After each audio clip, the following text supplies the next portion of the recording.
Question for you, Richard. You were talking about extended phenotypes. For some reason in my mind, I thought of a mobile phone and a mobile phone getting me to change my behavior as a human. And I just thought, how does extended phenotypes apply to a piece of technology that maybe is replicable and that can also change behavior? Is that slightly different than a meme? And then I do want to ask you a little bit about artificial intelligence as well. I don't quite get what you're saying there. What if there is a piece of technology that can also replicate itself? And is sitting in my pocket. It can change the behavior of its host, and if it's doing the right things, it can get me to replicate more of that. And I was just thinking of a piece of technology. Well, yes, I wouldn't say a mobile phone can do that, but I mean, I could imagine. Von Neumann imagined a self-reproducing machine, which could then evolve, and we don't have that at the moment. What we do have, though, is artificial intelligence in computers, which it's not actually a physical machine that's being replicated, but it's information that potentially could be replicated. And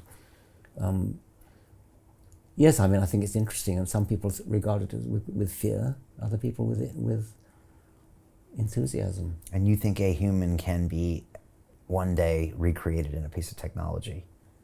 I mean, technically, it should be able to, if it just recreates the biology. Well, yes. I mean, technically, it's not totally impossible, and there have been people like Arthur C. Clarke who've said, if a thing can be done, eventually it will be done.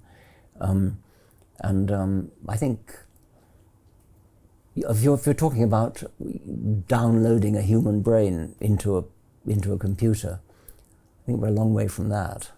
But you think it's possible? I hesitate to say that anything is impossible, right, unless it's logically impossible, which it isn't. But I think artificial intelligence has got a long way to go in different directions from downloading a human brain. I think it's more likely to take off in its own right. The greedy bankers are about to do it again. In 2008, they crashed our financial system and nearly bankrupted the entire global economy. Then they received trillions of dollars in government bailouts. And after, they demanded fat bonuses paid for by you, the taxpayer. It turns out the banks haven't just been screwing the American taxpayers, they're also screwing over their investors. Turns out the banking industry is the worst place you could put your money, despite enormous taxpayer bailouts. Now the bankers are back to take away your financial freedom. They lie and tell you that cryptocurrency isn't safe. They try to make it illegal for you to choose how to invest your hard-earned money.